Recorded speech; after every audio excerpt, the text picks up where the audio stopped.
Okay, I do not have a gavel, but I will call this meeting to order. This is a special meeting of the Chico Unified School District Board of Education on August 5th, 2020. And we have just been in closed session, but I have nothing to report out from that meeting. Okay, if everyone will please rise, we will salute the flag.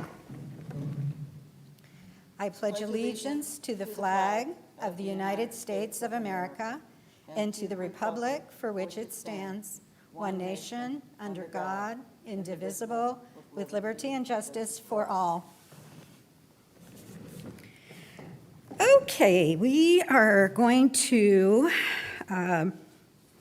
well, first of all, we're going to start off with announcements, but I'd like to make the announcement that anybody who is in the audience, if you're the other board members, Eileen and Linda, if you can make sure you turn off anything in the background that might be causing any noise, that would be awesome. And people here, turn off your phones so we don't have any interruptions. We are abiding by a new set of rules, and those have been published. So if there are any people who are out there that are wanting to participate, please make yourself aware of what those rules are. So any other announcements? Yes, Kathy. So, is it live? There you Okay, go. now it is. Okay, didn't come on first. So what I want to do is urge everyone who's either watching real time or watches it later. The Butte County census count is now about only 46% of what was anticipated. And this is a really, really critical aspect for our county. Literally, there's $20,000 a head that comes to our area out of the census, as well as legal representation. So it's really, really critical that if you have not yet done the census, you can do it online, you can do it on your phone, you can do it on your computer, you can call and talk to the census people. But please make sure that everyone who was in your household on April 1st is counted. So thank you for that. Okay, thank you for that reminder. Yes, Eileen. We're having trouble unmuting her right now. Just give a moment. Okay. Just a second.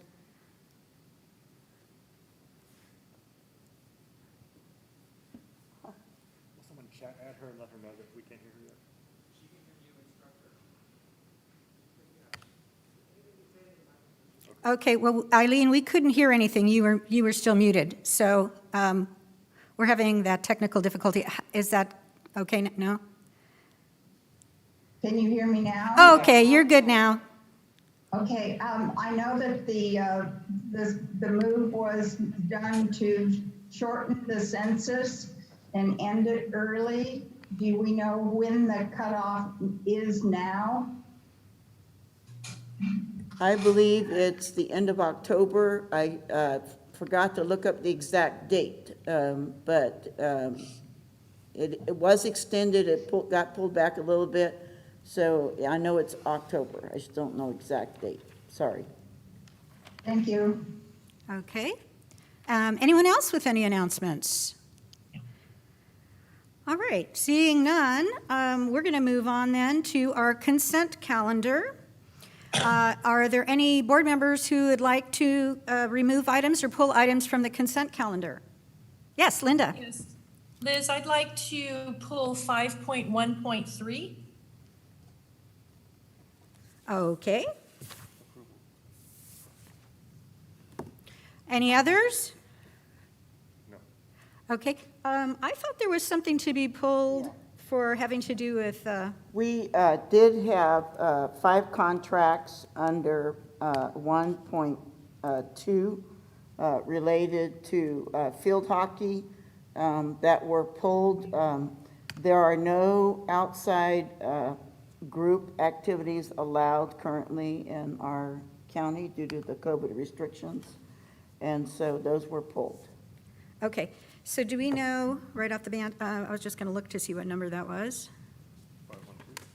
512, did you say? Yeah, 51.2, and it's the 5 contracts related to field hockey at Chico High. Okay, They're no longer going forward. okay. And with that, I would move approval of the remaining consent. I'll second that. Okay. Could so I we- make a comment first, though? Sure. In this is included the Inclusive Early Education Expansion Program, which is a grant, and Liz Metzner has been absolutely phenomenal, and I just want to give a shout out to her and her work. I'll second that, Dr. Kaiser. Woo-hoo. Yes, that was, as usual, great work on her part, getting us more grant funding for Yeah. programs we really do support. Okay, so we have a motion by Dr. Kaiser, we have a second by Tom Lando, and we will vote on the remainder of the consent calendar. We will have a roll call vote, starting out with the people who are not at the meeting itself in person. So Linda, how do you vote? Hovey, aye. Okay, Robinson?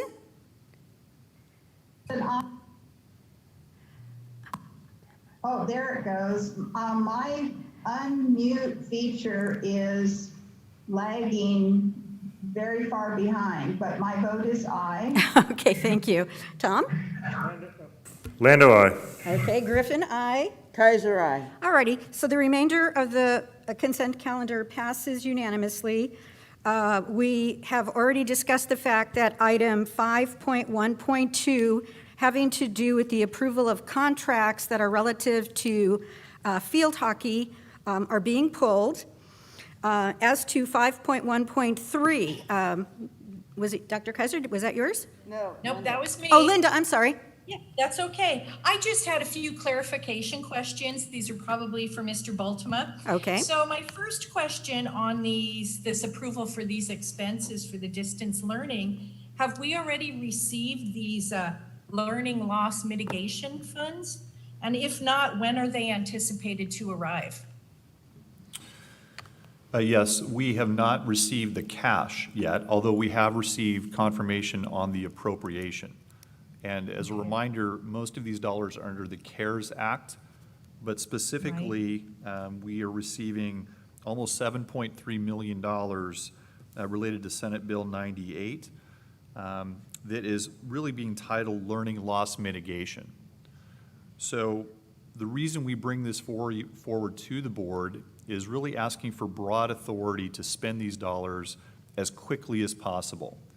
That $7.3 million needs to be spent by December 31st and needs to have a connection to supporting student learning in this online environment. So you'll notice the broad request, such as laptops for every teacher in the district of $1 million. The intent is that we need to get these items ordered and in the hands of our educators as quickly as possible. So other than usually, typically we get quotes and bring those to you when they surpass our signing limits. But we're asking for the board to give us authority to move forward with your approval in these amounts so that we can make purchases quickly. And just as an example, the laptop quote we received for every teacher was around $850,000. So it would fit underneath that $1 million.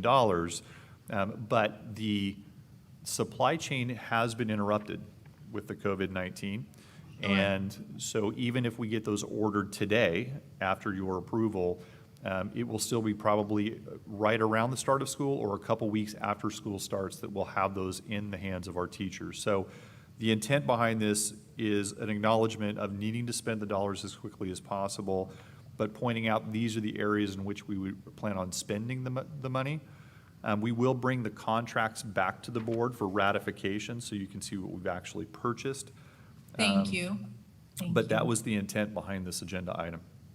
No, I understand that. It is a big chunk of money to spend before we are receiving those anticipated funds. And so I have to wonder, if we spend all these funds and the state delays, or the federal government, whatever funding streams come in and they're delayed, are we going to be in a cash crunch situation?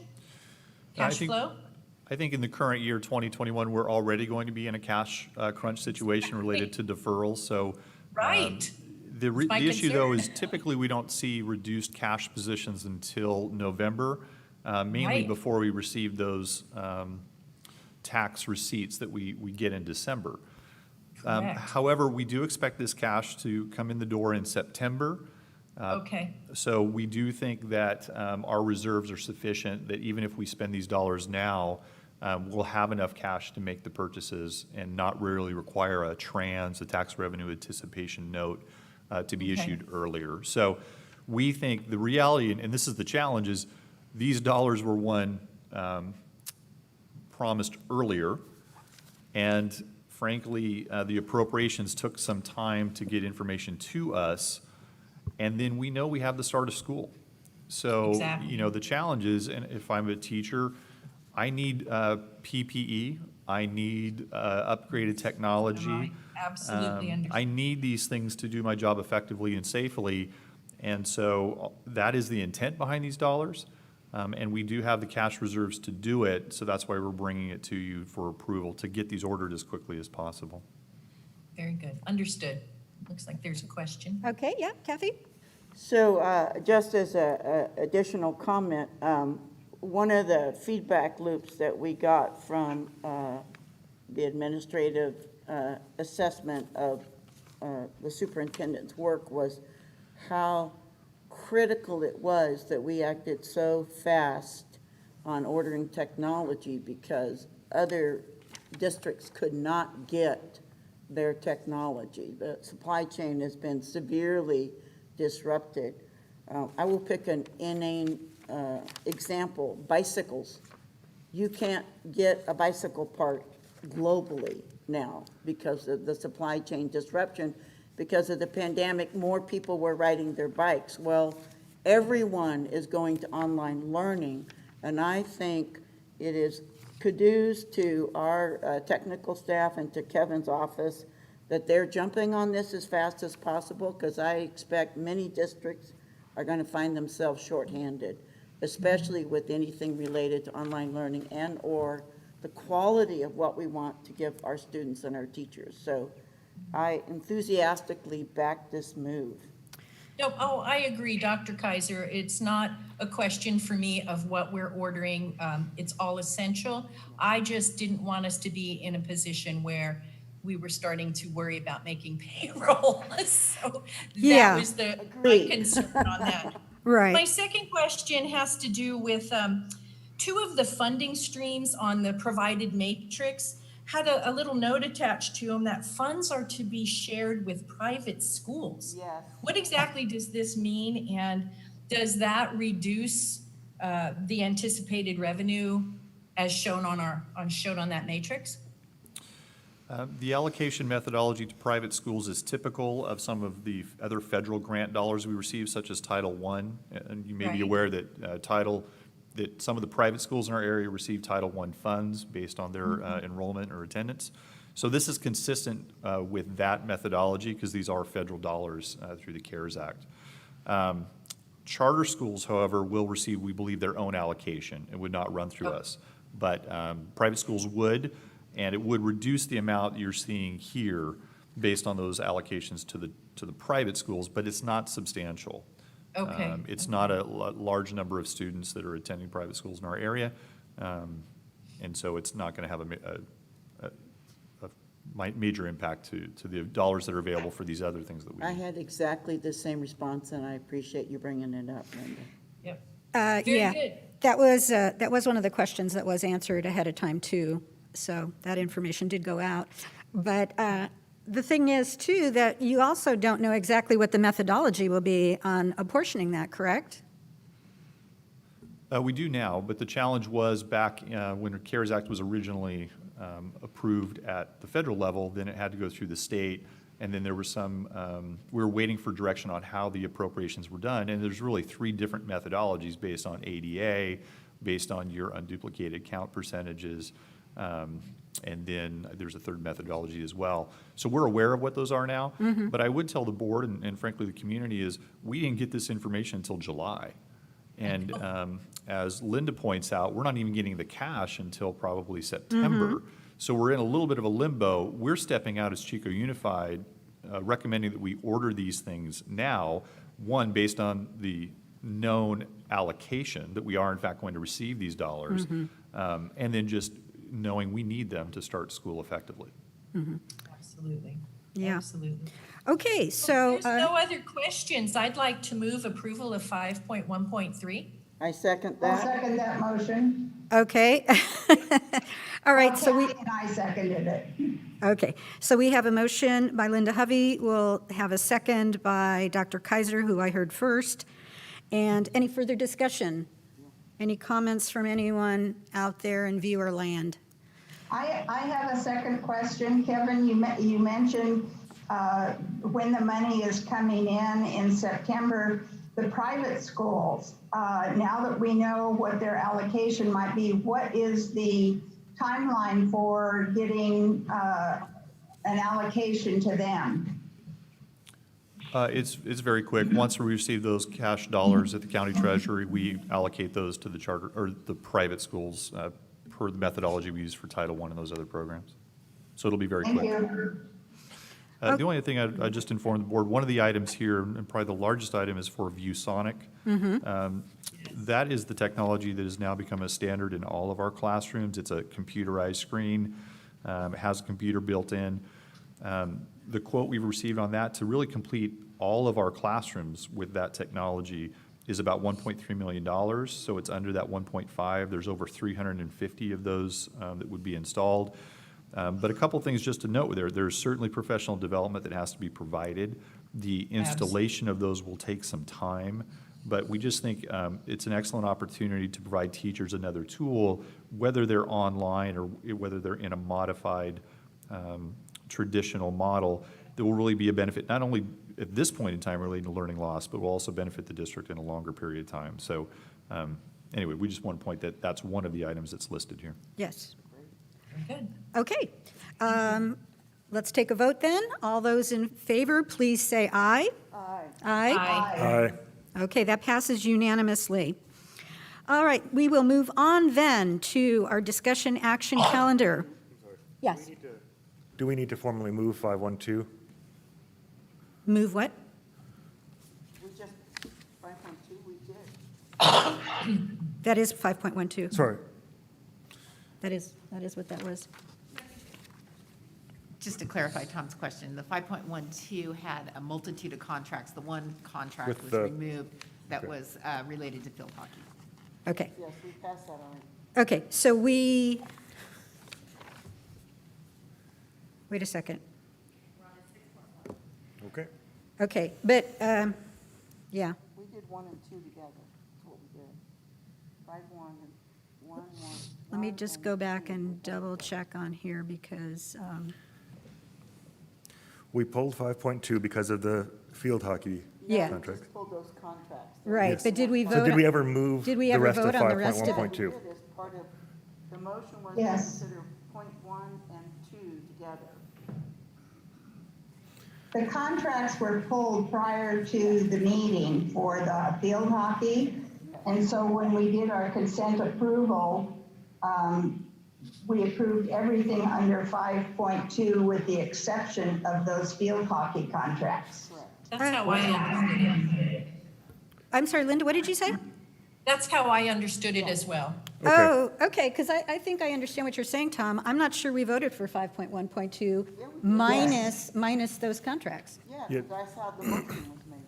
I made the motion. They're saying we moved, that we moved 5.12 along with 5.11 when we did all the, Yeah, which seems a little messy since we pulled it, we should have to vote on it separately. Yeah. Just for safety purposes, I'm going to go ahead and do that. So, under 5.1.2, we pulled a number of items because they had to do with field hockey and contracts relative to training or whatever activities, summer camp. But my understanding is we did not vote on the remainder of the contract, so I just want to be sure that we do did. vote. We actually did. I can. We did? Yes. It- A motion was made to approve the remainder of the consent calendar with the removal of field hockey contracts in consent item 5.1. Okay, great, okay. All right, I was getting a little confused about that. All right. Excellent question, Tom. It was. Thank Yeah, you. okay, yeah, because we were kind of manipulating that one a little bit, just to take out those items. Okay, good, then we can just move forward, and we will talk now about our board's self-evaluation. In order to do that, Linda and Eileen, were you provided with the completed, it's sort of like a matrix that had to do with how, I have not received that unless it recently came in. I did It is in the receive board it, agenda. and then I did not go back to it yesterday after my back incident, but I provided my scores to Erica before the meeting, but probably too late to process. But I can verbally tell you what I marked. okay, well, what we wanted to do, and this is how what is causing that sound? Can I make a suggestion? Well, in a second. The way that we generally handle this is by looking at the scores and things that want to be discussed, people can pull to discuss, and that would be based more on the fact that we're not in agreement about that. So just, that's a preface. Yes, Kathy? If I understand correctly, and Linda and Eileen don't think they have the summation, perhaps I do we not. could, okay, then perhaps we could post that on the screen so they could see the cumulative scores, and then if there's an issue, we could bring it up. Sure, So that sounds just to be good. clear, it is posted. It's posted in the agenda, and it's posted for the Oh. public as well as the board. So if you have your agenda up, it is an attachment, and it says added 8/5/20 board self-evaluation. Okay, So each of you should have that. Yeah, because we received Eileen's this morning, it does not have Eileen's in there, but it does have the other 4. okay, There Okay. it is. Okay, I've got it. okay. Eileen, do you see it? I'm still trying to find it. Hold on. It's in today's agenda. That is correct. It's under 6.1.1. If you open that item, there's 2 attachments, and it is the one that is titled Added 8/5/20 Board Self-Evaluation. My agenda will not download. Oh, there it is.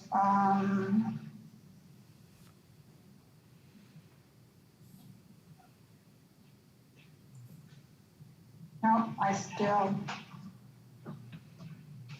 Okay, Eric is going to email you a copy. okay, thank you. Okay, so just to give people an idea of what we're talking about here, the board each year does a self-evaluation where we have 3 sections of questions which have to do with how are we fulfilling our responsibilities as board members. So we evaluate how we are doing our job. And then we discuss it so that if there's areas we feel we need to improve, we can talk about what we feel is necessary and hopefully improve. So the first section has to do with the board, and the first question is to keep the district focused on learning and achievement for all students. And arguably, that might be the most important thing we're supposed to be doing. On that one, we had a high average score of 4.8 out of 5. Does anyone want to discuss that further, as far as any deficiencies you think exist or what we can do to improve? It's only 0.2 of a point, so. Exactly. Okay. Eileen, do you have this yet?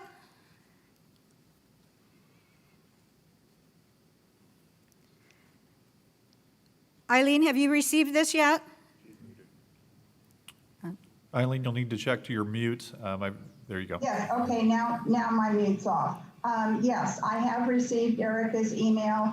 I don't have a comment on number 1. Okay. I So do have a comment, just but it's not looking on one. through the items in this first section, the other items are communicating a common vision, operating openly with trust and integrity, governing in a dignified and professional manner, treating everyone with civility and respect, governing within board-adopted policies and procedures, take collective responsibility for the board's performance, periodically evaluate its own effectiveness, ensure opportunities for the diverse range of views in the community to inform deliberations.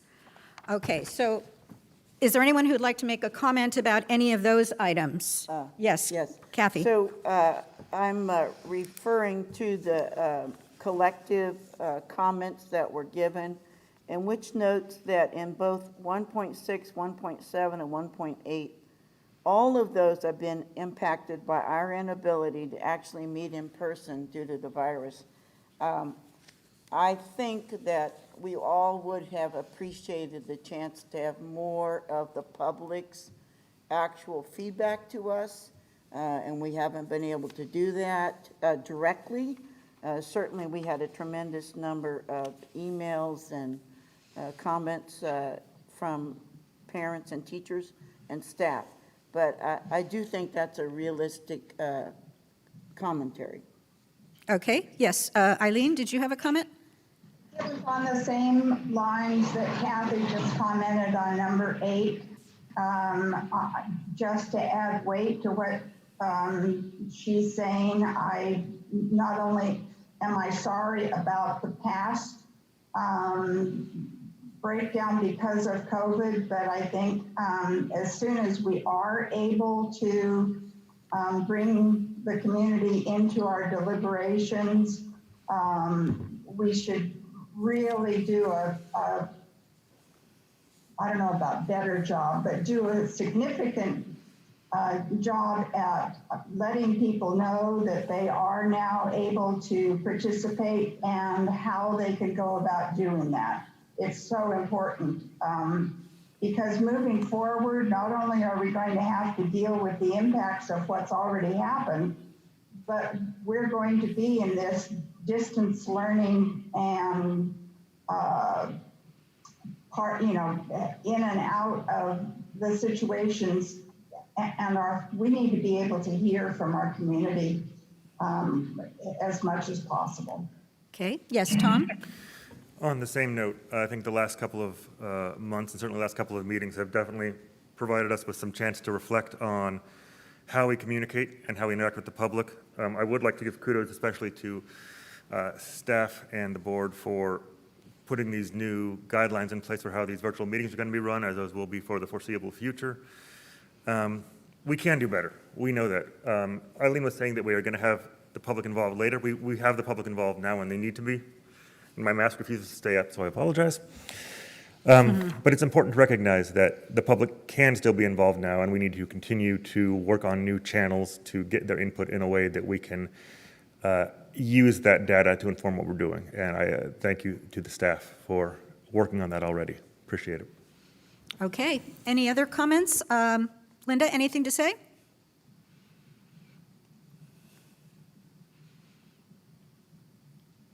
No? Okay. The next section has to do with the board's jobs. And these items, there were 2 items that were a little less of a strong vote than the others, so I'm going to go to those first. The first is to involve the community, parents, students, and staff in developing a common vision for the district focused on student learning and achievement and responsive to the needs of all students. So that received a 4 out of 5. And the other one was to provide community leadership on educational issues and advocate on behalf of students and public education at the local, state, and federal levels. Yes, Dr. Kaiser. So I'd like to jump to number 9 first, which is, I think this aspect of community leadership, it's at the state and federal level that we don't have direct input. And having been myself at the state level before, really, it's somewhat the structure of our area and how that input is given. So I feel like that's a fair score, and I don't know what we could do about it realistically at this point. But on number 1, I have felt the board has picked very distinctive focuses that were educationally directed, and that we've been really on target about those until March happened. And it's like somebody turned over the fruit cart, and the cart, the fruit ran in all directions. So it's really difficult because we never got any data back from the state. So first of all, we don't know what the heck happened because there was never any test data. All the universities changed their admission standards, so kids didn't have to necessarily do anything with that in terms of testing. So really what we have, I think, is we're very dependent on student and parent and teacher feedback, but that feedback is not qualified by some standardized measurement. It's more, what would we say, evaluative input, which is very important, but I also think that's a realistic score. Okay, anyone else? Tom? In regards to item 9 on advocacy, that is an issue where I think we really can improve in terms of building better relationships with our state level representatives.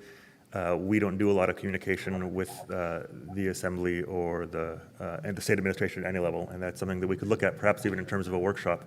But I think it would be really important, especially going forward, to work on building the relationships with our representatives who can represent us at the state level. Okay.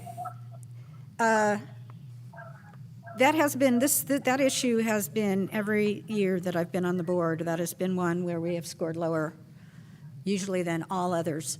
And it's also because it's very difficult for people, even when we've tried. I know Eileen has tried, I've tried in other capacities too to participate because CSBA sponsors a time when you can go to the legislature and participate.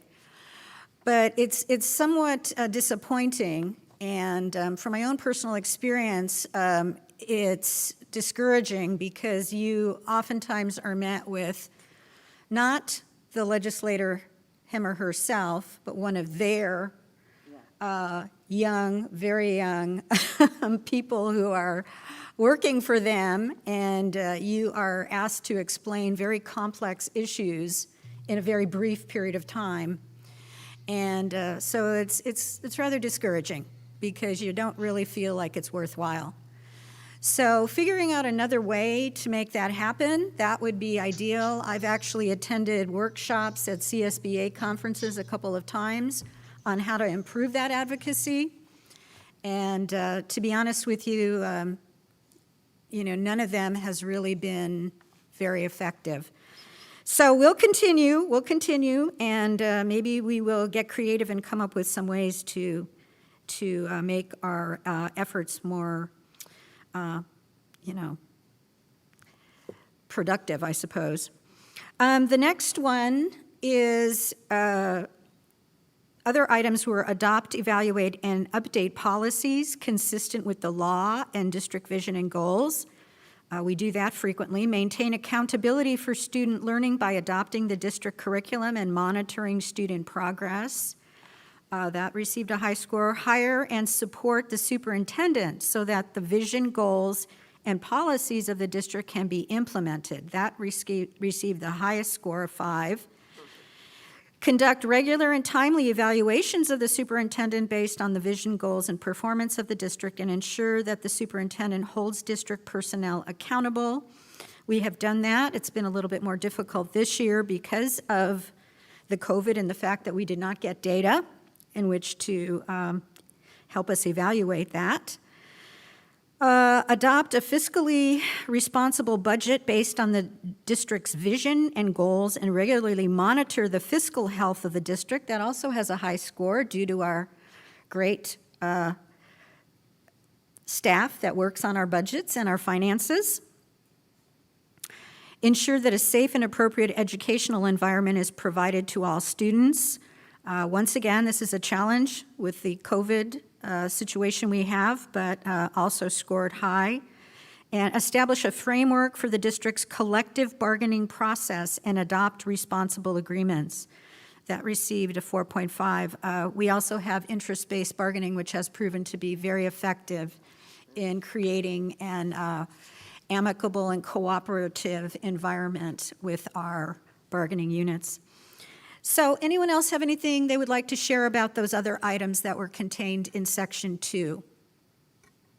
If not, we will move to Section 3, which is the individual trustee.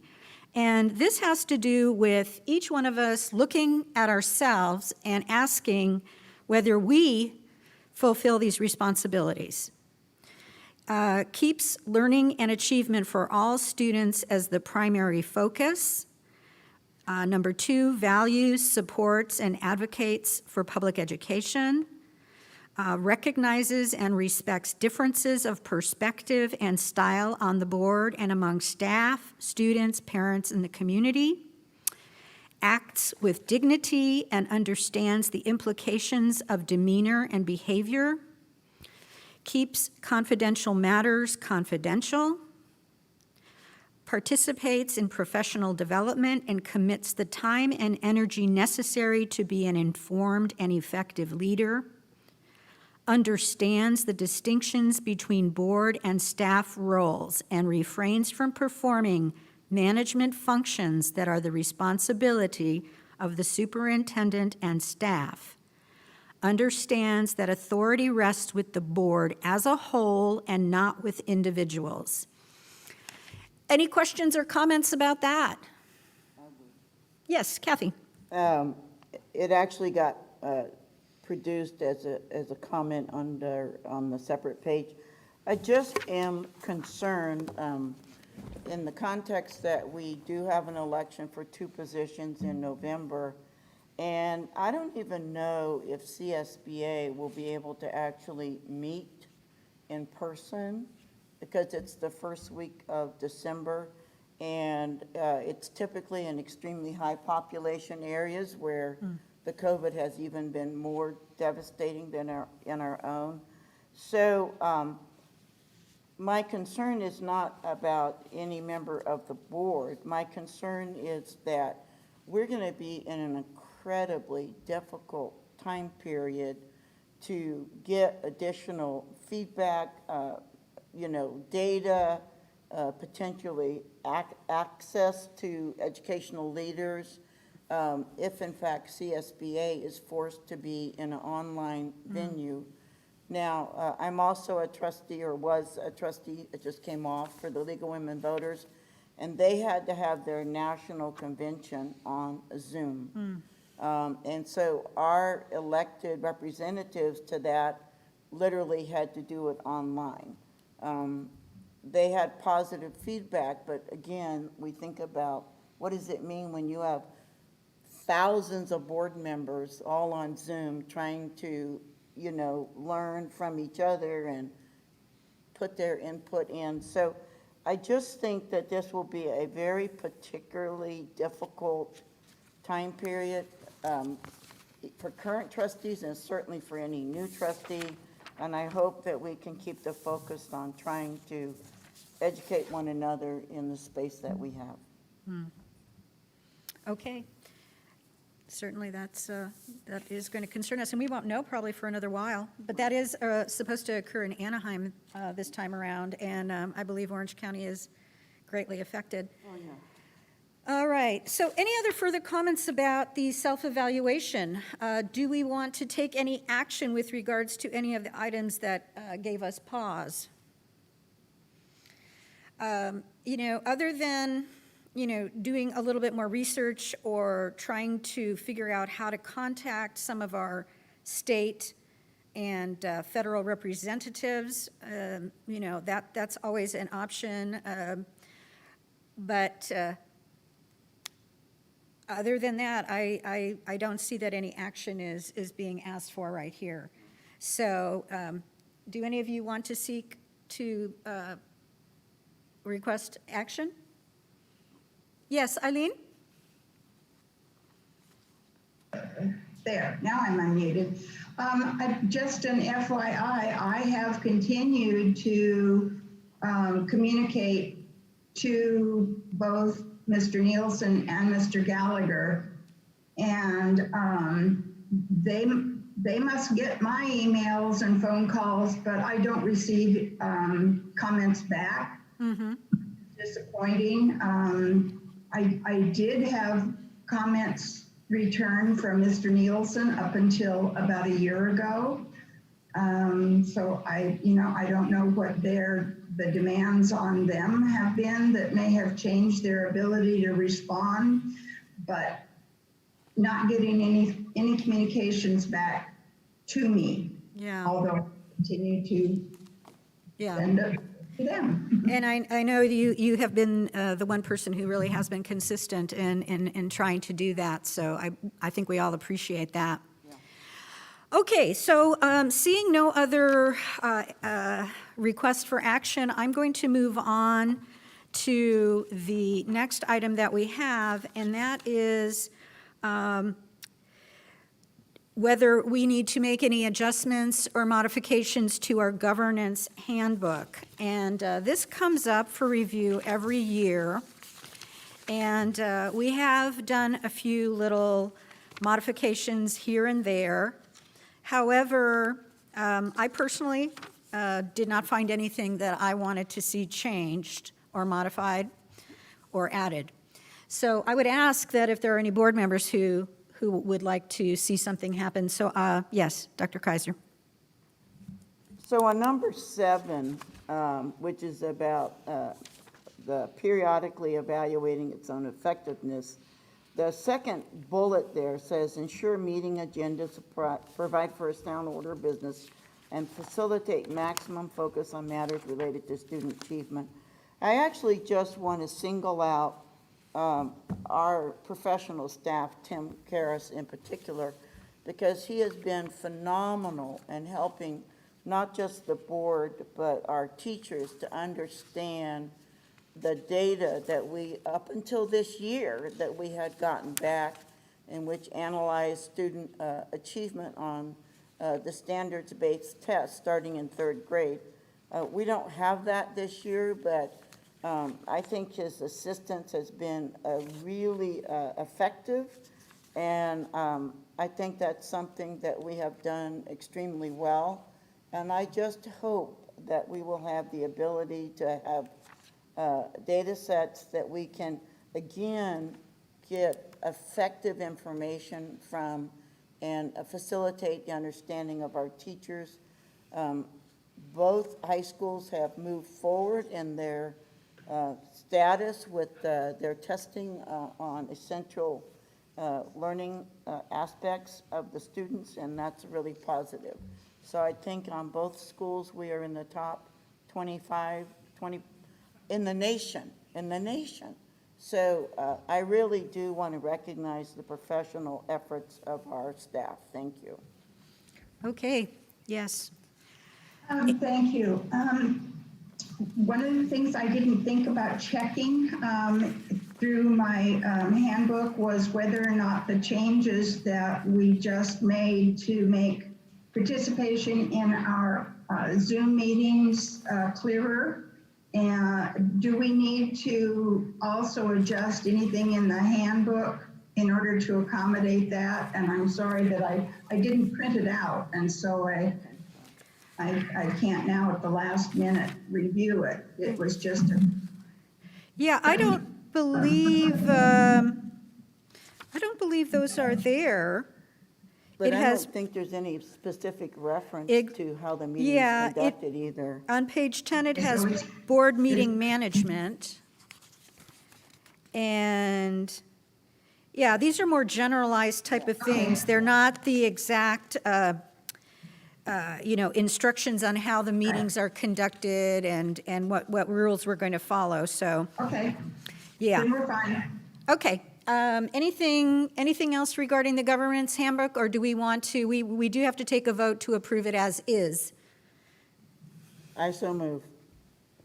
I'll second that motion. Okay, we have a motion by Dr. Kaiser to approve the governance handbook as it currently exists, a second by Eileen Robinson. Any further discussion? Okay, all those in favor, please say aye. Aye. Okay, that's a unanimous I have a approval. question. It says number 1 was also discussion action, and we didn't. I think it was action if we felt like we needed to take action okay, with good. Thank you. regards to Yeah. any improvements we wanted to make Okay. based on our self-evaluation. Okay, so that was the handbook. Number 3 is our proposed 2021 adopted district-wide goals and mission statement. So let's go to the mission statement first. And let me read the mission statement, and this is what we currently have. The mission of the Chico Unified School District, a partnership of students, staff, families, and community, is to ensure all students achieve high levels of academic and personal success, contribute to their community, and confidently compete in a changing global society by engaging in quality educational programs that address diverse student needs and promote learning throughout life. That's a mouthful, but it sounds like it pretty much encompasses everything. Does anyone have anything they wish to either add or subtract? Okay, if not, then we will take a vote on whether to retain our current mission statement. Do I have a motion? I so move. I heard Kathy move, I'll second. Okay, we have a motion by Dr. Kaiser, a second by Eileen Robinson. Any further discussion about this? Just a clarification to make sure that everyone else on the board agrees with the interpretation of personal success. I know we have focused tremendously on social, emotional, and other issues surrounding students. In my opinion, that reference to personal success encompasses that focus that we've made over the last 5 years. And just wanting to, to again reiterate and highlight that academic and personal success are two different things, and that personal success means, healthy body, mind, and soul. Okay, okay. Yes, Linda, did you have a comment? Okay, so noted. Alrighty, we will take a vote then. All those in favor of accepting this mission statement as currently written, please say aye. Aye. Aye. Yes. Linda, did you say aye? You did. Wait, I can't hear you. You're muted. Uh-oh. Can you unmute yourself? I think somebody has to do it for us, right? Does, Patrick, are you able to do that maybe? Because Kevin's. Unmute Linda. Linda, I mean. There it is. Yay, okay. I'm sorry. What did you say? Were you? No, that's okay. My host was me. I vote aye. Okay, okay, great. Thank you for that. All righty, so that is moving forward. On the reverse of that, if you have a handout in your hand, we have our board goals. Now, our board goals have always, for the past several years, since we've had Lcap, they've coincided with our Lcap goals. And we have gone through the whole curriculum for all grades, except I believe the last one would have been 12th grade, correct? Right, and because they do not participate in testing, we did not have that one. Okay, so that's a great clarification there, if anyone wanted to understand that. So we're, right now, I think the rest of what we're going to be doing this morning has to do with, keeping in mind what's going on with this COVID situation. Because for us to set up goals, personally, I think our goal should be managing this COVID response as well as we can possibly do it. And is there a particular goal? We initially were thinking of having social emotional development be one of our major concerns, but that can be also encompassed in our response to COVID. So anyhow, I just wanted to throw that out there as a conversation starter. Yes, Kathy. So I'm glad you brought that up, because the goal number 2 is stated here as social emotional learning or online learning. And I actually think it's going to be a merger of the two. I have a just turned 5-year-old who's going to be entering kindergarten in online, so, and this kid is a handful, so I'm like, oh my gosh. And then a first grader going to second grade, and a 16-year-old going into his his junior year. And so the framing of this is, I think every kid that I've had an interaction with in the last 2 months has had some statement about needing interaction with other kids and how school is difficult or boring or tense because they're having to do it online. So I see that as a very blended need. And definitely what appears to me, this is just personal observation, they're more aware of germs and a mask. They're more aware of that.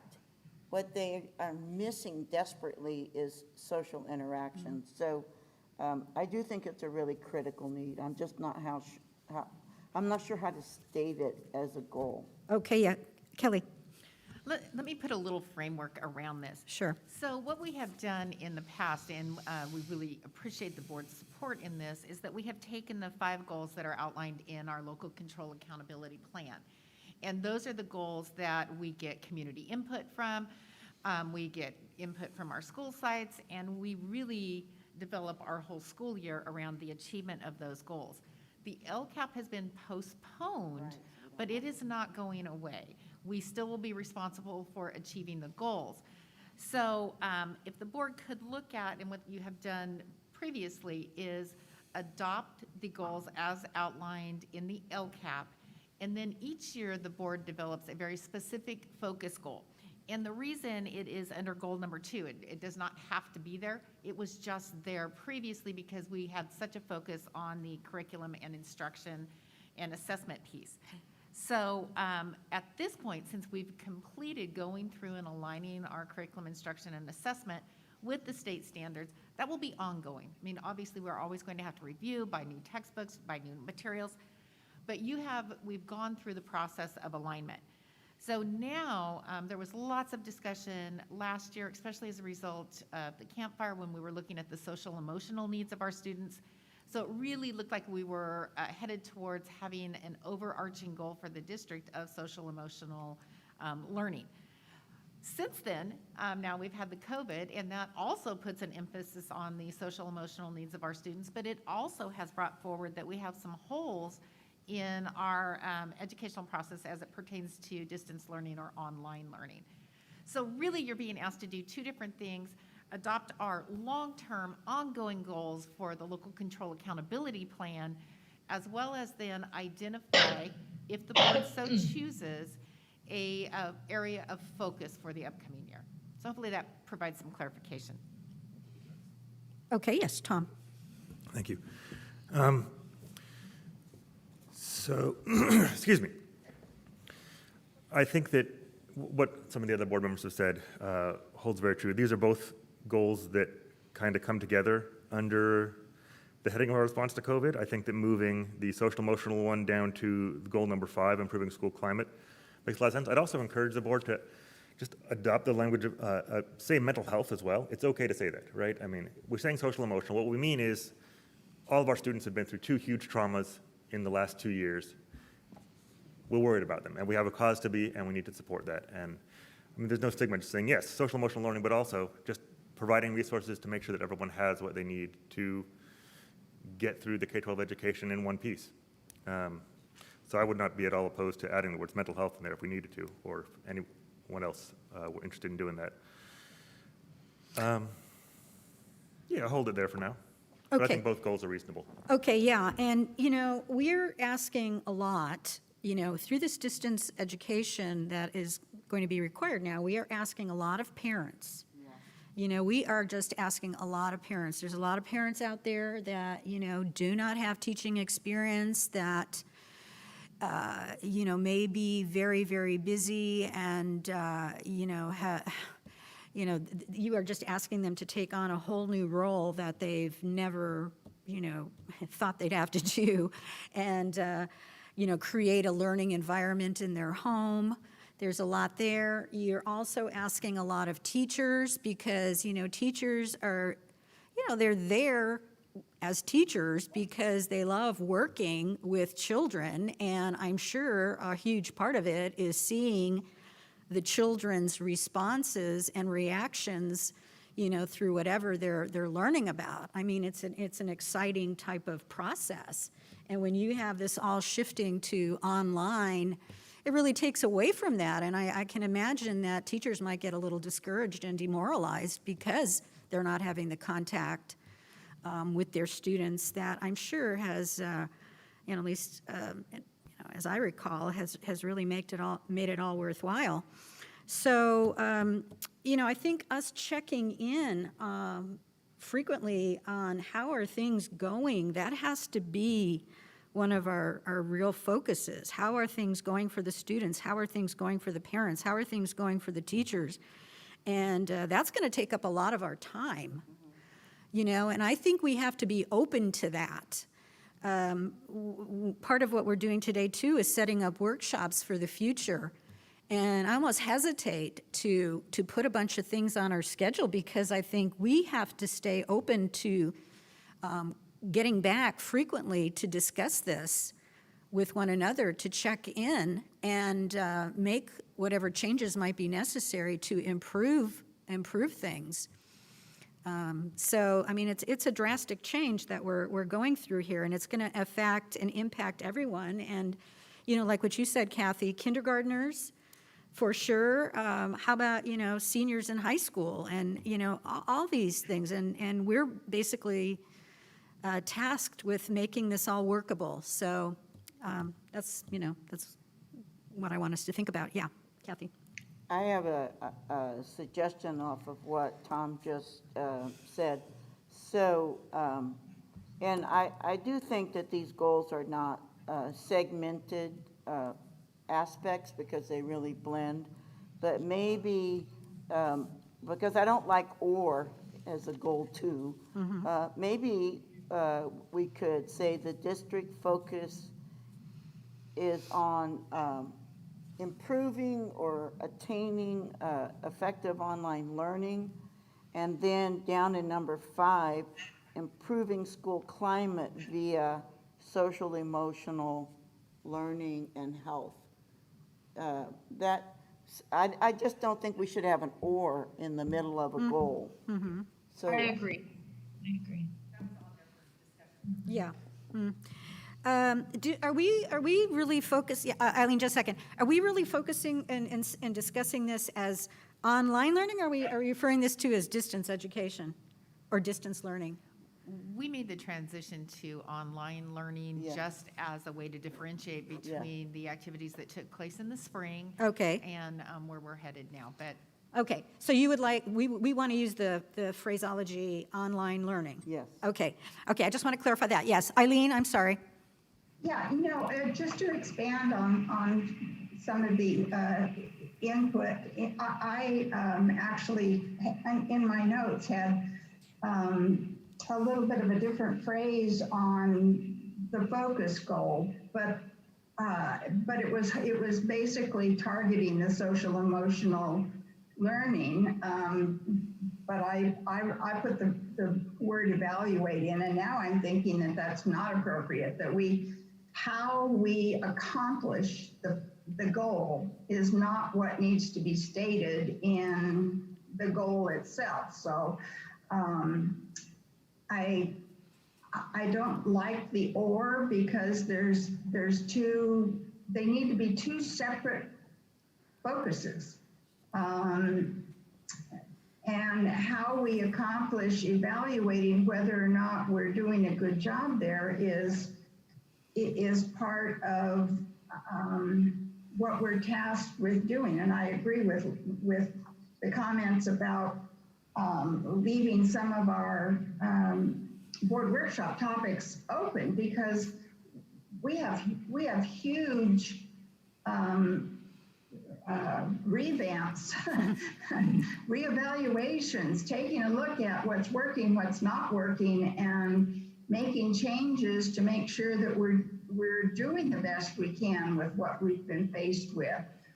I agree that it should be a focus, but I don't agree with the or. If it's going to be a focus, let's make two separate focuses so that we can attach how we're going to evaluate and deal with that down in our other criteria on how we do what we say we're going to do.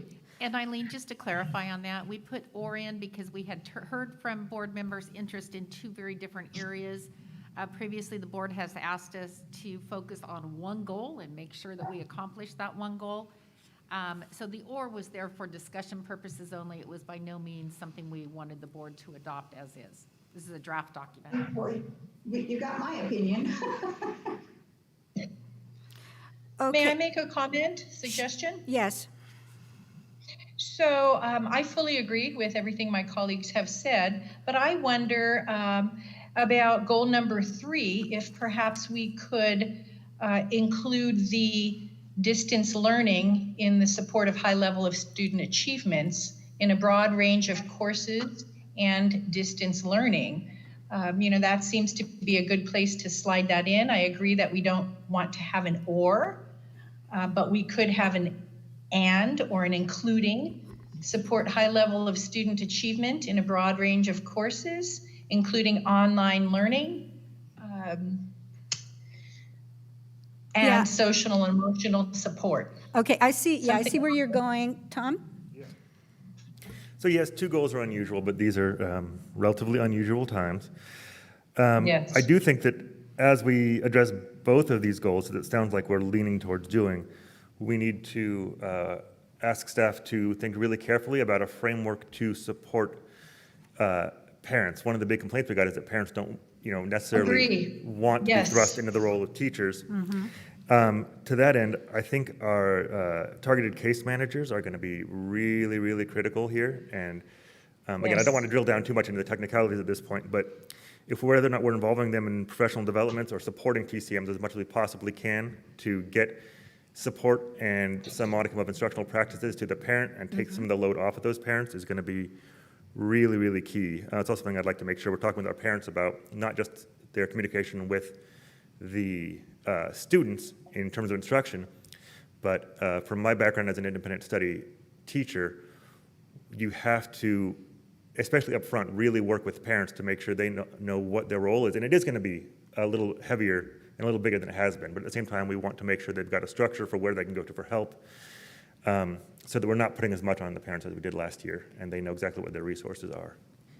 Right, and I think that this can be, okay, what we're talking about, really the umbrella of all of this is this distance online learning. Absolutely. And how, it's almost like the many aspects of it that we want to make sure are Yes. going to be going well. We want to make sure that parents are receiving adequate support so they understand what the expectations are and they can help their students to be successful. We want to provide the professional development and supports for the teachers so that they can participate in this and not have it just be lockstep, but for them to be able to be creative and to be enthusiastic and to continue to be able to motivate their students so that they will participate. And then we want to make sure that, because students are going to be, not in the classroom, not in the schools, that their mental health is a consideration because, kids need that interaction with other students. They need to play. They need to be happy sometimes. And they need, to feel that they can be successful in this. And if they're not getting those other supports, they may not feel successful and they may be discouraged. And that's an aspect of mental health. So I think us focusing on that whole big ball of what is this transition and to online learning, and that we do need to be checking in all the time to see where's it going, how can we improve this, how can we provide the supports that need to be provided. It was great that we heard from Kevin that money is being provided for these things now. So it looks very it's very hopeful that we can provide these type of supports for people that are needed. And so I think, that overarching goal and how we word it, and I've got something down here too, is something that we could use as our focus. Yeah, Kathy. So I really appreciate everybody's comments. I think they're all pertinent. And we're also going to have a new, it says our internet connection is unstable. Oh, okay. We're also going to have a new directive from the state that we're going to have to be able to respond to by September in terms of attendance, et cetera. So what I would suggest is, I think we've given staff a pretty good set of feedback points. I would like them to come back to us for our next meeting with a revised language format that reflects the concerns about parents, about social, emotional, mental health, but also about the effectiveness of online learning, because 2 says fully aligned curriculum and assessment with state standards. That hasn't changed. The methodology has changed. So That's true. I think we should have get some clarification from staff about how they think, because since we have to measure these, about how they think we could best state these goals given all the very pertinent input by the board. So just to clarify, these are just the goals out of the Lcap. Under each goal is a whole series of actions and accountability measures. So those are already in place. What the board is being asked to do is to, what are those areas or that area that is most important to the board for this upcoming school year that we focus on and accomplish. And so what I'm hearing is that under goal 3, we have a board focus on online instruction, online learning. And under board goal number 5, we have a board focus on social, emotional, and mental health. Does that encompass what?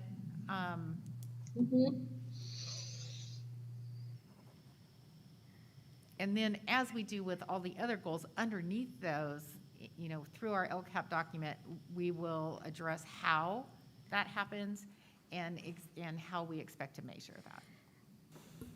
Okay, yeah, Tom? And I know that you've got this, but I just want to make sure that something about parent supports does make its way into that goal under goal 3. I think that's going to be critical to the success of this. Yeah, I was just kind of drafting a thing here, under 3, having like a special focus, support high levels of achievement in online learning, including providing supports to parents and teachers. Should that be 4 then? No, this is just a focus area under 3. It's a Correct. focus, it's a focus area because those 5 are unchangeable. Those we are always going to have. But just like as we did before, we provided a focus under one of them. And what I'm suggesting is that we have a focus that comes under number 3, goal number 3. And to be our focus area, this in particular support high levels of achievement in online learning, which involves support to parents, which may involve additional supports to parents and teachers in establishing this new mode of learning. So what would be 2? Nothing, okay. We're that's- just leaving that to fully align with curriculum Yeah, and that's, assessment. yeah, I agree, that's enough. I mean, that's all those are still a given. Those are all there. Those all still exist. Those do not change. But this is just addressing these new circumstances that we have now, which Correct. has to do with this online learning and the additional supports that may be required, which Correct. obviously have to deal with, we've got teachers to train in this new methodology. We've got parents to train in this new methodology. We need, in social emotional, we have people in the community who do not, have never experienced anything like this before. We've got some kids in some schools, and I know personally from having been at those schools and worked in some of the programs that, they do not have space in their house for study areas. They do not have, quiet areas for students. And they, sometimes parents need to learn how to make an appropriate space available so their children can learn. And, these are all things that I think go hand in hand. If we want to be successful, these are things that we have to focus on. Yes. We're dealing I with agree. we're dealing with a wide range of students and parents. We have found that through our demographic data. Just, the range of socioeconomic from very wealthy homes to homes that are living at the poverty level. And, this is what we have to address. These are all our students. We're making sure that they have the technology. Someone mentioned earlier about providing hotspots because some people may not have the access or the bandwidth to participate in the online learning. That's a huge thing. Other people, it may be that they don't even have a parent in the home. The parents are working, and who's going to be overseeing their child when they're receiving this online learning? Is it going to be an older brother, an older sister? Who's going to be there? So, these are things, if we're planning to make this successful, these are things I think we need to address and we need to focus on, and that with Yes. our periodic month-to-month workshops, we should always be prepared that if necessary, let's address these things. Because this is Yes. huge. This is a huge sea change for Yes. this district and the way learning is taking place.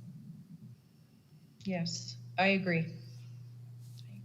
So as far as voting on this, as far as getting this focus area goal, let's craft maybe this so that we can all agree. Eileen's waving. Eileen, yes, sorry. Thank you. I just wanted to go back to one of the things that Tom mentioned, and that was using the term mental health in that social emotional. Yes. I think getting us comfortable with the use of the term mental health is very important to help destigmatize, the issue of mental health by just getting it out there and saying this is what we're dealing with. Social emotional is understood to be part of that, but I think that it's time that we upfront said mental health as part of it, and just identify it and keep it out there. Okay.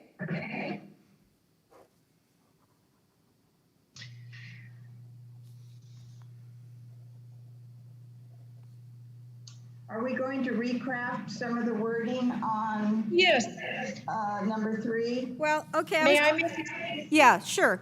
Go ahead. Linda? Okay, so goal number 3. Yes. If we could just simply say something to the effect of support and evaluate high level of student achievement in an online learning environment. And then if you choose to, we can put in those subcategories for the social, emotional / mental health parent input. But it just needs to be simple for our goal, I think. And that's my I agree. suggestion.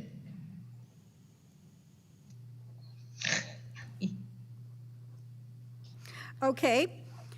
I'll add in there, I would agree. I like Tom's suggestion of putting the focus on social, emotional, and mental health going under goal number 5. Yeah, I do too. Okay. Goal number 5. School climate in terms of social, emotional health, and mental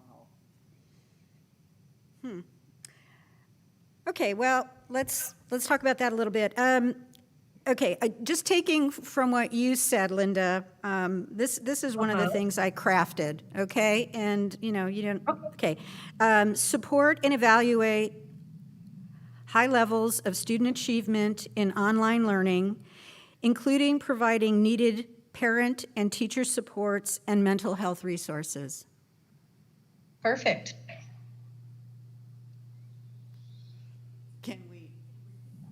I'm not opposed. Can we supply mental health resources Yeah, that's a good question, Dr. to Kaiser. parents and teachers? I don't really know that we have the legal or the financial capacity to supply that to parents. I mean, Can we just say supports? support, I think we could say. Yeah. We do have the ability to provide references and That's resources, not but the we same can't as, do, right. yeah.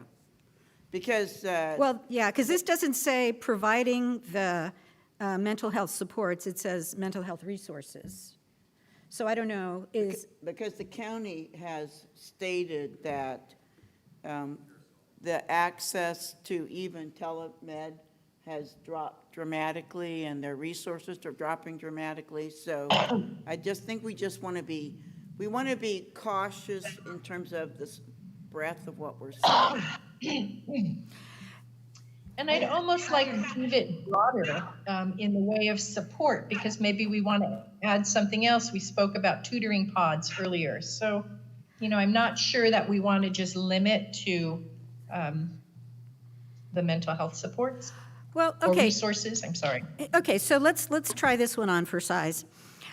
Support and evaluate high levels of student achievement in online learning, including providing needed parent and teacher supports and evaluating mental health impacts. I think that goes too far in the how you do what we want to do. I think leaving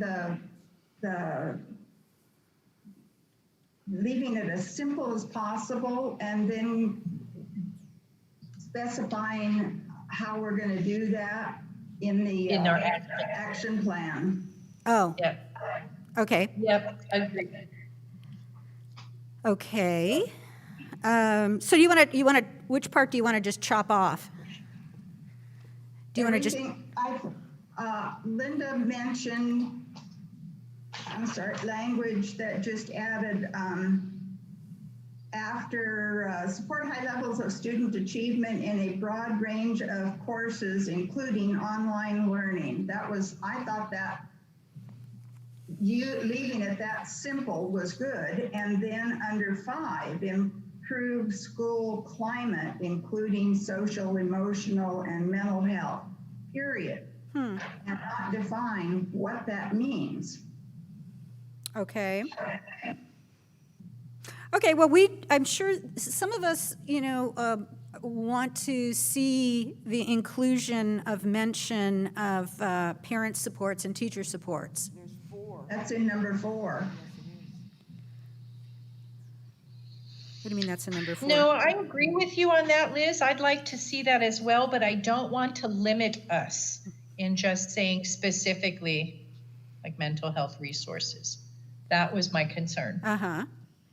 Okay, so what I'm hearing is support high levels of student achievement in a broad range of courses, including online learning. Is that what you're saying, including online learning? I Yes, support that language as well. Okay, and then what you're suggesting is that improving school climate, you add something on there, on that, to the rest of that too? Yes, social, emotional, and mental health. Encompassing, Encompassing, that would be good, yeah. encompassing social, emotional, and mental health? Yeah.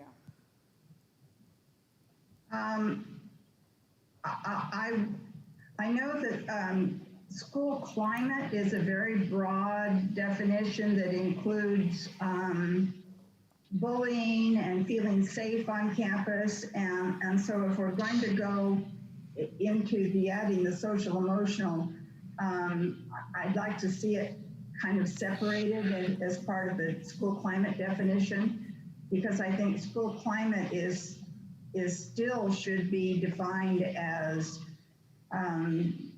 feeling safe, but not having students with behaviors that get them suspended and stuff, because there are interventions and things, all of the how do you improve school climate, but defining that we're also meaning social, emotional, and mental health issues with some kind of language that.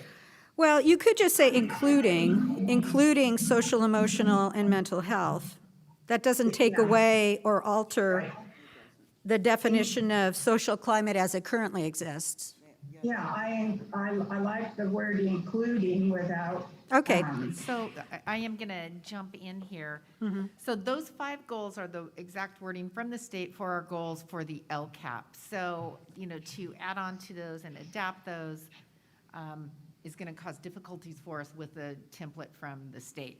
So anything we do, if we could add it as board focus, right in a bullet below. correct. And then, Correct.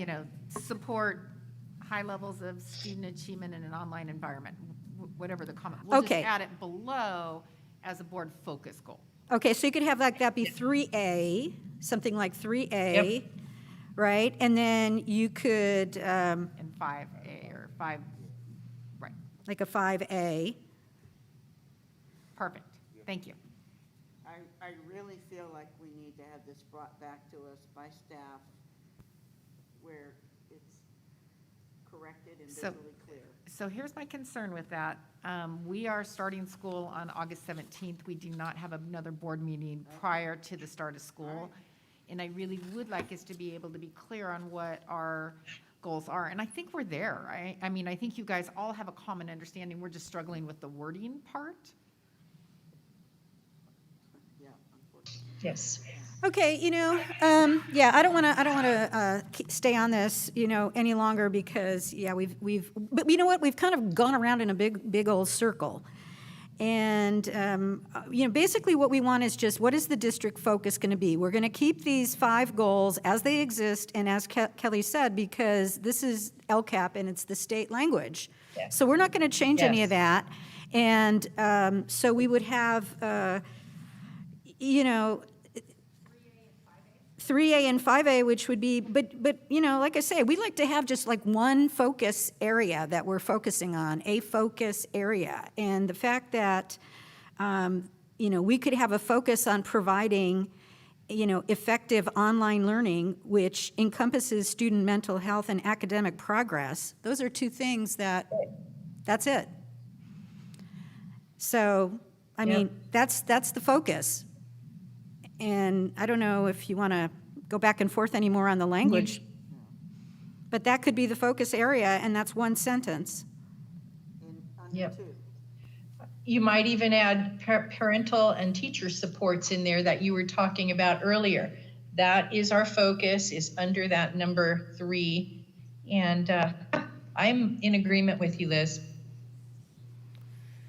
Well, and we could add those parent and It's teacher. getting I'd like to have it reread, Liz, what you're proposing. Okay, just a second.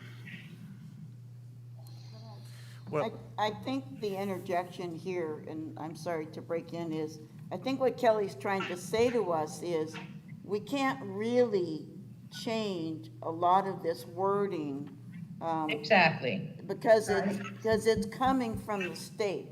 I think if number 2 says effective online learning, that leaves it. Because if that could involve a whole bunch of things that we would do to make that happen.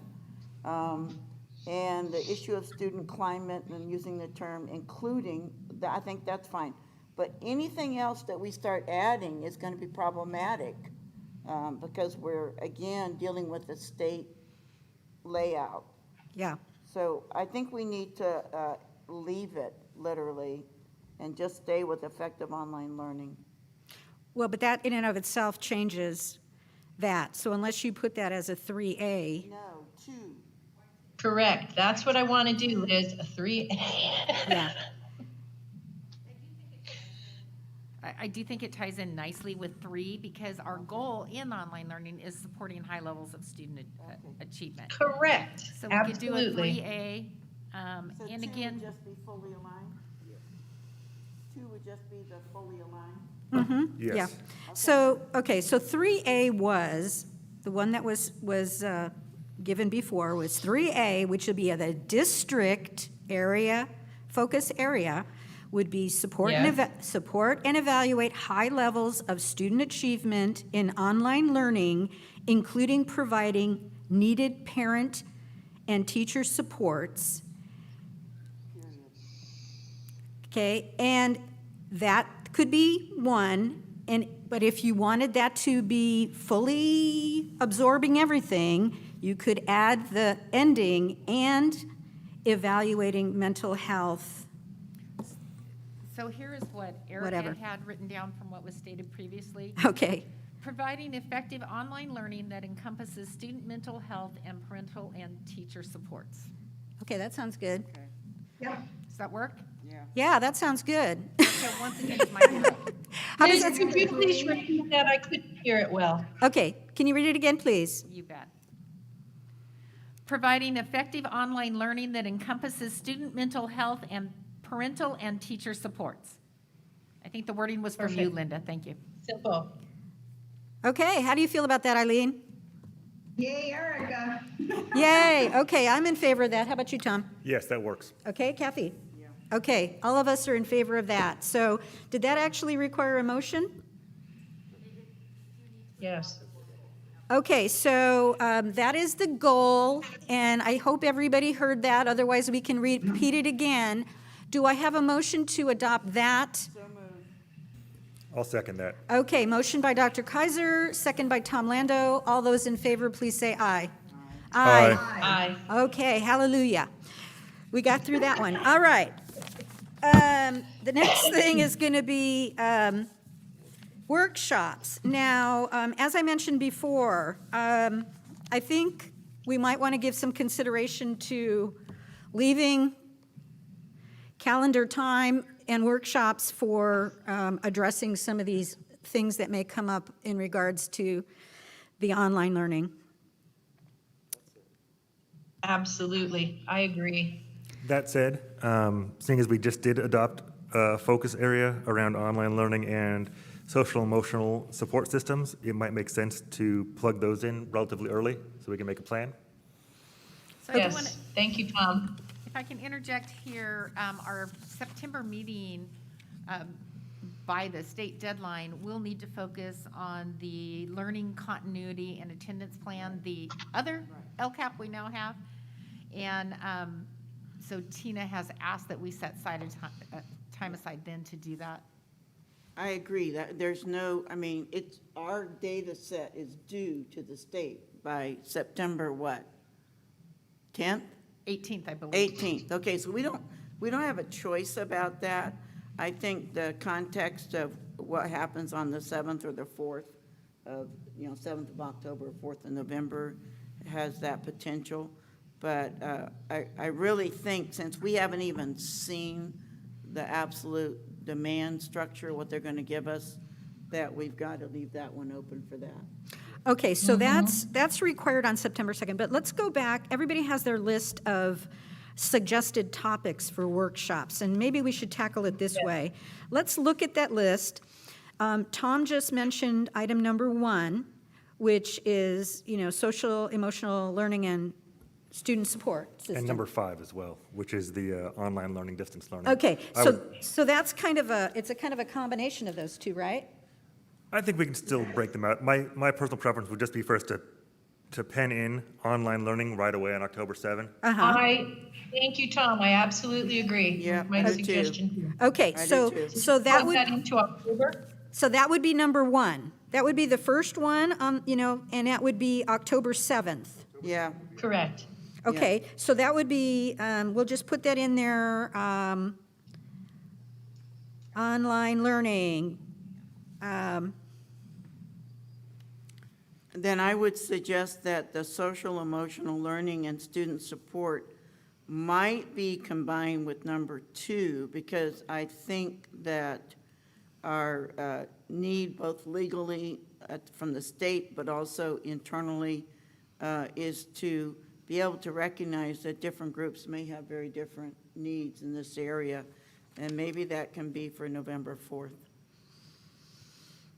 So I would ask the board's support in separating those two, because we have a lot of work that is going on with community. And in number 2, the diversity and group outreach efforts. And I would like to be able to invite those community members in to share with the board the work that they're doing, and some of the things that we have planned. And I think it'll be a very robust conversation. Okay, Are we going to be able to do that, though?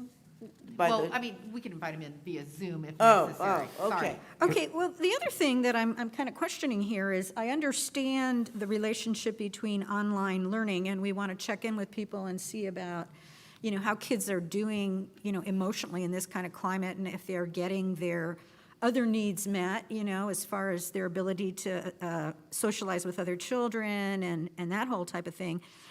But I thought we had a whole workshop on student support systems that our district offers. I thought we just had one of those. We did. So why would we want to do that again if we just did that? Isn't this what we're talking about here in relation to the distance learning and the impacts of distance learning, not just what programs exist in our district? Because I don't want to hear the same thing I just heard a couple months ago. Good. So Yeah. that's the beauty of the board liaisons that are part of these. So when we are developing the board workshops based on the topics selected by the board this afternoon, then we will have select board liaisons, and then you direct us as to what the board wants to hear about in the discussion the board wants to have. But I think even in voting on these and when and how we're going to hear about them, I want people to be clear about, well, what is it that we're talking about here? If we're talking about the impacts of distance learning or learning online on kids and, how that's affecting them other than just academically and their academic progress, then I think we should make that clear. Right. It's part and parcel of the same thing, I think. Yes. I agree that that's part of what we're talking about for October 7th. So, okay, so what you're saying is that instead of number 1, a social emotional learning, that thing going as a separate workshop topic, it should be also contained under the October 7th one on online learning in general. Yes, that's what I I was. say yes to that. Okay, so, so I would just put on there, including social, emotional, mental health impacts. Well, see, here we go again, because at that workshop, I will be expecting to hear not just social, emotional things we're doing for students. I want to know what we're doing for teachers. I want to know what we're doing for parents. So, it kind of all comes together part and parcel Yeah. with the online learning experience. Right. And I almost think we should have that twice, as a follow-up, depending on how long, we're in this state of education. Yeah, that's We do it in October and then we come back and do it maybe in April, or I'm not sure. I Yeah. think that's very valid. Nobody knows how long this will last, and the support that parents and kids and teachers are going to need will be a ripple effect, probably. Okay, so we've got, all right, so as it exists right now, or what I'm seeing is that October 7th, we've already got, October 2nd has already been dedicated to the learning continuity and attendance plan. That's mandated. September 2nd, I'm sorry. October 2nd, October 7th is dedicated to an examination of online learning to evaluate the Yes. program, including the social, emotional, mental health impacts. So it'll be kind of like the totality. What are we hearing out there about what is needed, what is going on, how are the kids doing, how are the parents doing, how are the teachers doing? Yeah, Yes. Okay. exactly. Okay, so we're clear on that. Are you ready for November 4th suggestion? Excuse me, just so I can get this correct. That is both October 7th and April 7th, correct? We don't know about, I mean, Well, I threw in thought April, I I heard don't you, know. yeah, I thought I heard you say you wanted it on 2 different dates. I did, but my colleagues didn't necessarily Okay. agree, so. Well, I actually, I just think we actually, I can think that- continuously evaluate it. I think people did agree, Linda, because I think it's just depending on how long this is going on. Oh, okay, sorry, I'm having some. Yeah, we're going to keep having to do this, so the I think that February might be a better shot at it, because that's before, if we're gonna be stuck with any kind of testing from the state, I think we need a chance to look at what we've got in the way of supports for our online stuff. So I like, having a second time, but I'd like to do February. That's fine. Agreed. As close to the beginning of the second semester, I think, as we can get it. Makes Okay. a lot of sense there. Okay, we have some, agreement on that, and Kathy seems to think that's okay too. So that would be repeated.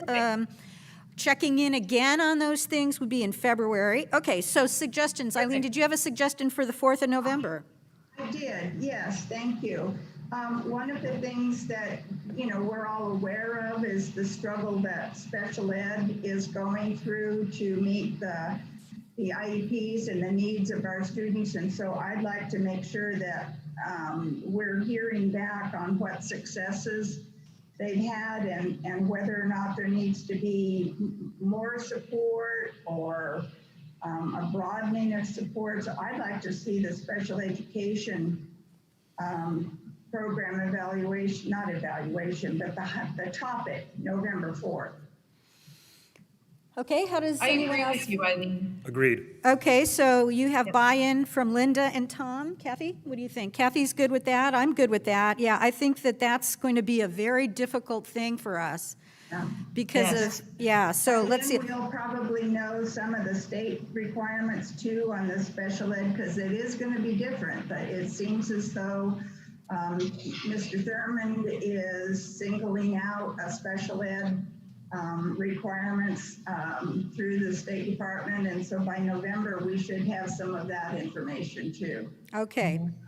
All righty. So I kind of put that down as to be like an evaluation of special education learning progress within this COVID environment. To Perfect. See, okay, to see what's going on. So, so I'm going to put down, okay, revisit on February 3rd, revisit, same topic as October 7th. Right. And then maybe the diverse student group outreach efforts after that. And April? can we combine the diverse students with the bias, social justice, and equity? Those seem to me Okay, That I'm might be a sorry. great idea, Tom. items 2 and 3 on the suggested list. Okay, And do that in April. Okay, so diverse students and addressing equity. okay, that's, you think, April 7th? Yes. Okay, Yes. Diverse student groups and equity. okay. Okay, so I think it's a really serious, very serious aspect that we have 50% of our high school kids involved in athletic programs, and now nobody knows literally what will happen with that. But number 8, the co-curricular and athletic programs has really been tied to the sense of school climate in our high schools. So I'm wondering if we would get some kind of feedback on that by May 5th, or if it never gets off the ground, then maybe we have to think about other ways of involving students. I actually think we can do a pretty concise job on that when we get more More information. clarification from CIF at a regular board meeting. We can probably do that. Oh, at a in regular short- board meeting, okay.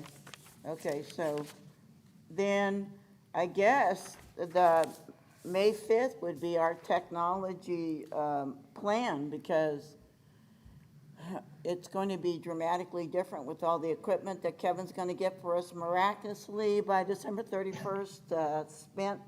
And maybe we can see, you know, where we are with that and what's happening with technology. Well, you know, one of the things is that, okay,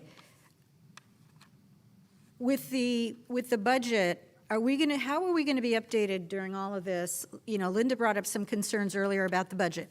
At what point are we going to be updated on the budget? Is that going to be just like an ongoing thing through our regular meetings? Because I think that's going to be an important piece for us too, with all this spending. Is the money coming in? Our cash flow, is our cash flow good? Are we able to meet our obligations? All that kind of stuff. So, I don't think we can have that be something that we hold on to. I think it's got to be every board. yeah, well, that's what Kevin just said, every is that board. that. But then the other thing I would wonder too is, instead of specifying something specific, you know, that May meeting is basically the end of the year meeting. And, you know, kind of a overview of, all right, can we look back and see, because we're not going to have much time then to prepare for the next year. And Yes. maybe it should be kind of like an, okay, here we go again. We're going to be going into a new year. What have we learned? Where are we going? What's happening? Because we won't have been doing that. So that'll be February, March, April, May. You know, we'll be almost into it again. We're going to have the question of graduations. We're going to have, I don't know, I was just thinking not to commit to anything too heavy, but, you know, maybe something that relates to that, like how students were able to, you know, function normally at all during this period. So, Eileen? Yes, Liz, on that light, I think by May, we'll want to take a look at how well our students have progressed toward meeting graduation requirements under the COVID Yeah, impact. yeah. As part of that, not just limiting it to Yeah. the graduation requirements being met, but that be something that we'll probably have some gnarly information on by then. Yeah, that's a good point. Yeah, Tom? I'd like to suggest a couple of tweaks. Since we have the online learning twice, and I think that is a very good idea, I'd also like to look at the technology plan. At some point, I was wondering if maybe we kind of make the October 7th online learning with a focus on the mental and emotional health of our students and how that's working, and then the February 3rd, we can kind of roll the online learning and the technology plan together. See, okay, we've done a semester, what more supports do we need? How is our technology holding Okay. up now into So you're saying with focus on technology On for the third? technology, That way we okay. do have an explicit time to talk about tech purchases and where we are there. maybe on sufficiency of technology, Yeah, that's good. of tech? Like that idea. And then this one would be with the emphasis on, okay, On academic programs and SEL. okay, great. I think that's a great idea, but I'd like to stir the pot a little bit and just throw something else in there. The other topic that we didn't address that was on our list is the grading policy and homework. So we're going to have to talk about how we're grading the students during this time of online learning. You know, are we going to do pass fail? How's that going to work? So I don't know if we want to address that in one of those workshops as well. Well, you know, Just throwing it out there, like I say. well, you know, that kind of ties in with the graduation thing that was mentioned because, It does, it but that's does- late in the year. yeah, If we're gonna talk about it for an impact on this year, we need to do it right at the beginning. I think the broader grading policy, homework policies thing is not something that we can focus on this year. I do believe we need to have it as a focus, but I'm looking at something like that for next year. yeah. Well, we could review how many, you know, how did our graduates do? Did people just kind of fall off the map, you know, it's with this type of online program? You know, were we able to still graduate kids? How many, how did that impact that? And then, you know, the grading, how are we grading? Because I don't know how we're grading according to these new formats that we're utilizing. So, you know, maybe that does, you know, all fit together. Tom? So, Kelly, actually, do you think there'd be room on the September 2nd meeting, in the Lcap meeting, for a discussion about grading and homework policies for this year? Yeah, I think we can definitely talk about grading because the teachers and the actual Edgenuity program already has the grading built into it. So that we can certainly Oh, good. explain at the September 2nd. Homework policy, that's a whole huge Yeah. animal that is going to take time That to we can address. push down the road, I think. That sounds like a good idea. Yeah, we might want to leave that May 5th open at this point, frankly, and see. I Yeah. agree, What's Tom. up? Let's do that. Let's just leave it open. Okay, let's leave it open. Let's not designate it. If some burning issue comes up, then we have a space to plug that in. We can deal with the plague of locusts that is clearly coming in 21. Yes. Murder hornets. True, true. Okay, so what I have then is that added to the September 2nd would be an explanation of the grading using the online programs that we're utilizing with the students. Okay. All righty, so now what comes to, and then the last one, which is in June, is the Lcap budget and approval, and that also has already been designated. Yes, we're going to leave that one open right now. For when the meteorite hits the earth. And all us dinosaurs are killed. That's what my 5-year-old constantly reminds me of. Okay. Now comes the difficult part of figuring out who the board liaisons are going to be for these.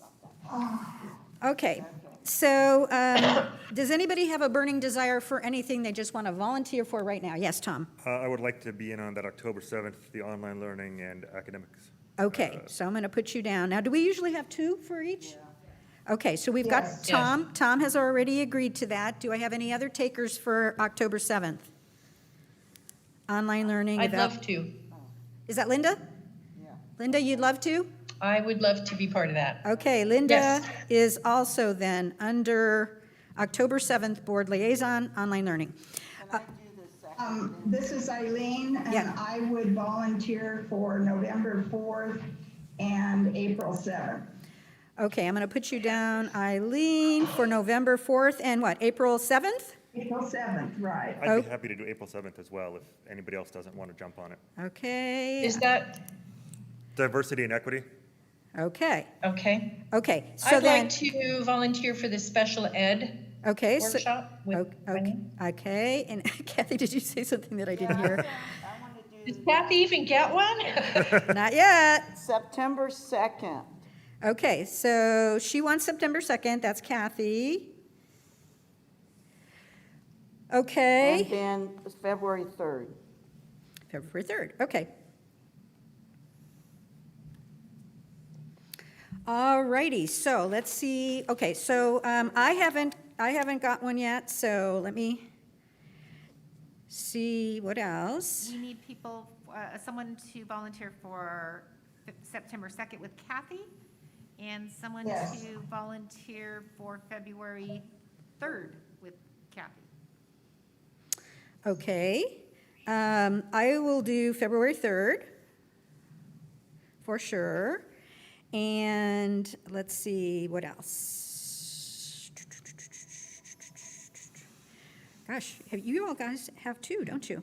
Yeah. Okay, so let me, what other one do we have? Oh, whoops. September Except two. 2nd. That's the only one? Okay, then I guess that's me again. So we're a team. Okay, That worked good, out. good deal. Besides Linda was on the 4th, was that me? You on the 4th of November. And I, Okay. And so let me just reiterate these again so you can write them on your list. September Thank you. 2nd is Kathy and Liz. October 7th is Tom and Linda. November 4th is Eileen and Linda. February 3rd is Kathy and Liz. April 7th is Eileen and Tom. May 5th is open, and then, we still have June on the back of this, which is the Lcap. Since it has the word budget in there, do we want Linda to sit down on that one? I'll do it too. Okay, so what did you say? You volunteered I Linda? volunteered Linda. It has the word budget in it, absolutely. Oh, that was nice. Sure, I'm good. Okay, so I'm then, happy to. okay, so then I have on Thank you, Linda. June 23rd, Of course. Kathy who volunteered and Linda who was volunteered by Tom. Okay. All good. All righty, so we've got everybody in there. I've got it marked down. All righty, so where are we at here? Let me see what else we have to do. I think that's it. District-wide goals, mission statement, So we workshops. do need the board to take a look at the standing committees, Oh, yeah. and those are also attached. We have as standing committees, the Chico Unified Facilities Committee, which also includes charter school facility oversight. Okay, Yeah, so that's Liz and me right now, correct? okay, so why don't we just look at this and see, why don't we do it this easy way? Does anybody want to either change or petition to get on a different committee?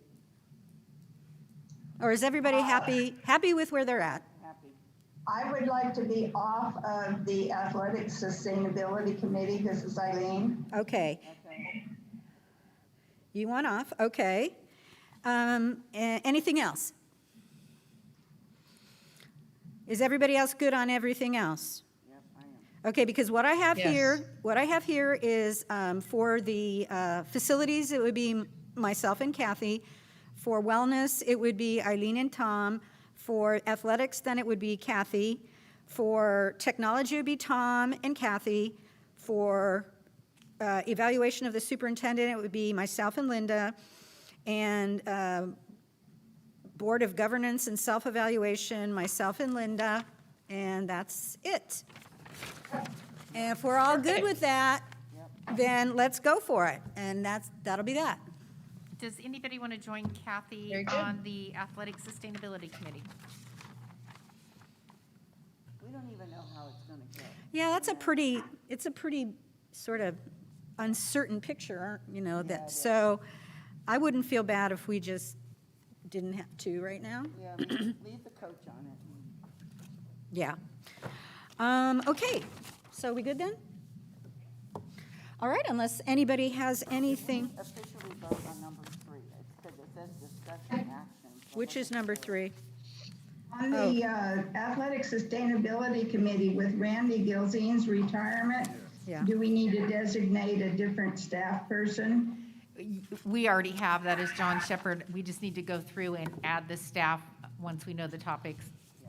Okay.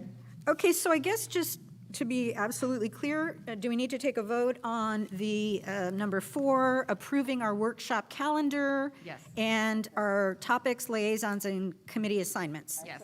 Yes. Okay, Kathy has so moved. I'll second. Also Let me second. do it. Okay, well, Tom jumped in there, so we're going to put Tom down Okay. as the second. All right. And any other discussion about this? If not, all those in favor, please say aye. Aye. Aye. All righty. Okay, did we vote on number 3? That's what I. Yeah, we did. Good, okay, We did. Yes. thank you. Okay, so it looks to me like we have completed our topics for today, so I will adjourn the meeting. Very good. Thank you very much. Thank you all Thank you. out Thank you there. all. Way to get through this all.